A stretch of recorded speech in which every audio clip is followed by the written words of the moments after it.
We're right at the end of the 12 scrapwood days of Christmas, so I thought for day 12 we'll bring all the projects together and make one big festive display.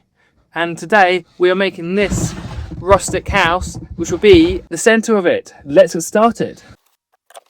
We're going to start off this with a old fence post that I've had kicking around the garden for a while. The first thing I'm going to do is remove some of these nails so they were getting in the way. And then we just get on to clean it up and getting ready to pull this nail right out right now. Oh dear. That wasn't meant to happen. And back to it now. So now I'm just marking out at the rough size height I want to go for this, and then doing a 45-degree angle on it. Didn't quite cut all the way through there, so I had to use the handsaw. And yeah, just cutting and cutting and cutting until I get the shape I wanted for this house. And then just to clean them up on the joining faces, I want to try and keep this as rustic as I could. So I didn't want to remove any of the weathering and texture from where it's been out in the garden, but I just wanted to make sure I got a clean edge for gluing. So I glued this together and then put a few clamps on it, and then I left this overnight. And then while I was thinking about it, I thought actually I should probably put some screws through this. So in the morning when I came back out, as you'll see in a minute, I then decided I would add some screws, and which then would be covered up because I'll be gluing over them with the other side pieces, so you would never see that they're there. As you can see, I'm going in through the roof, and then two on the side, one on each side, just to give it some extra support. And you know, just like that, it wasn't that hard at all. And then I did do pilot holes and countersink them so they wouldn't mess around with any of my gluing of the roof on. Now I'm just adding the two side bits on, which again are clamped. This time I did run some screws through at this point. I did them through the roof though, because again the roof would be going on and then it would hide them. So I thought it'd be a perfect opportunity to do it. And then I left the bottom clamps on until the next day when I took them off, because I didn't want any screws showing. I couldn't add any screws to the bottom.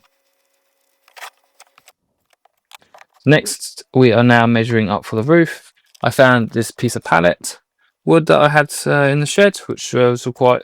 I wanted to make sure it was deeper than the 4x4 post, so that way it had a little bit of an overhang. And then I just wanted to do a overhang on the very edges at 1.5 centimeters. Just measuring it up here, and then we're cutting them out again. Here, just copied the measurement over, and then I decided I needed to put an angle on it. Yes, I could have done this with the circular saw, but I thought it would be easier just to do it with the bandsaw, so that's what I did. If you're liking this content and could give me a follow, that would be great, and it would really help out the channel. Now I'm just trying to clean them up a bit, not trying to make them so it looks like new wood, but just trying to make it clean off some of the dirt and stuff, just to sort of make it look a bit nicer.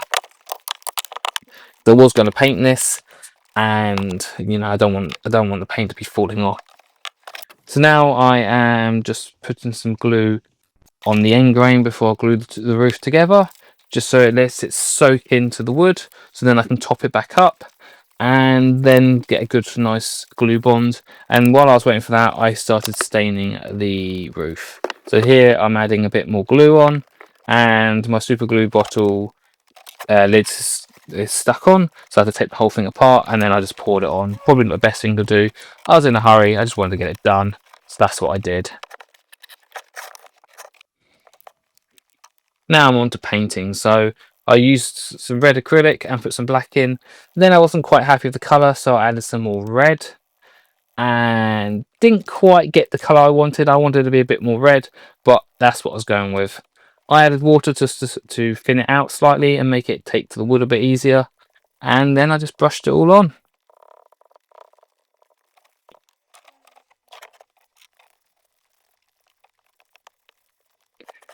Didn't need to do the end grains because the roof will be will cover it. So I just went round and coasted everywhere. And then when I was happy with that, I hit it with the heat gun just to speed these things up.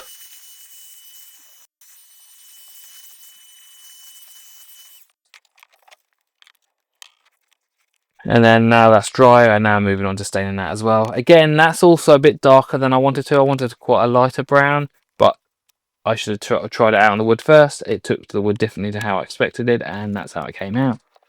Sorry it's taken me so long to get this video out. I've had a few issues come up and they've had to take priority. But, you know, I'm trying to get this out now before Christmas has happened. It's Christmas Eve currently when I'm doing the voiceover, where the rest of this got filmed a couple of days ago. And I'm just doing the finishing touches now. Yeah, just glued them on. Again, I poured on super glue as well as wood glue. Bit too much super glue, but again I had to pour it out because the bottle's broken. Now we're moving on doing the doors and the windows. So I chose a couple bits of off-cut pallet wood, and then I cut them directly in half on the bandsaw. This was a nice and slow cut. It took a little while. I have sped this up, but yeah, I probably should have changed the blade to a better blade for doing hole sawing, but I kept this one on just because I was doing a quick cut and I thought it'd be easier.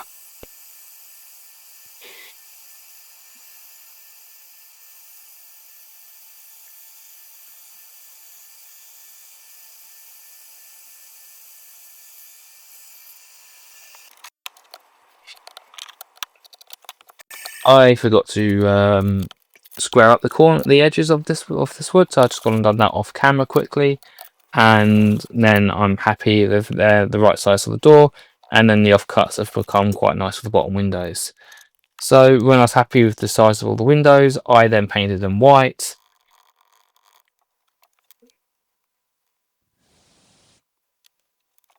Which was a quick process. And then I hit them with a heat gun to speed up the drying.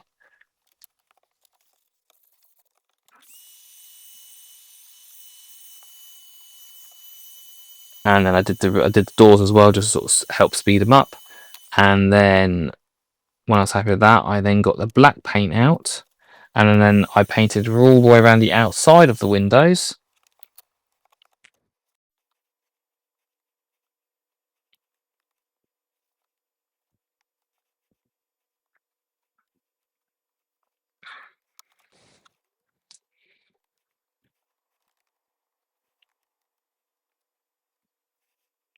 And then when I was happy with that, I then did a mill to around the front of the windows as well. I did that a bit off camera. Now I'm drawing out the cross bits for the windows, and then I hand painted along these lines.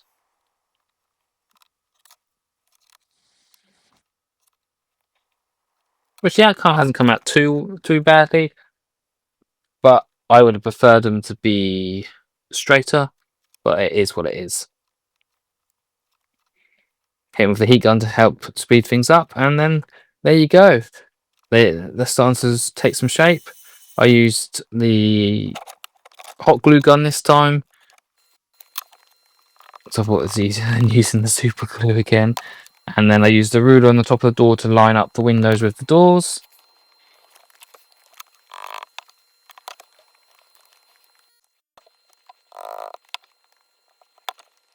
And then, yeah, just done the one on top. And then just like that, we're right at the end now.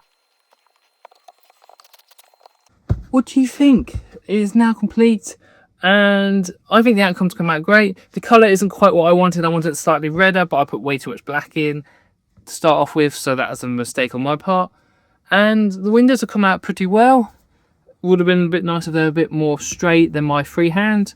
But overall, I think this is good. Then you could finish it off by putting Merry Christmas or something like that on the centre here. And then you could use this as a centerpiece. You could then start bringing in some of my other projects from earlier in this series to make a big display. And just like that, you could put a gonk on the outside, and then you could add a nice stacking block saying, we wish you a Merry Christmas.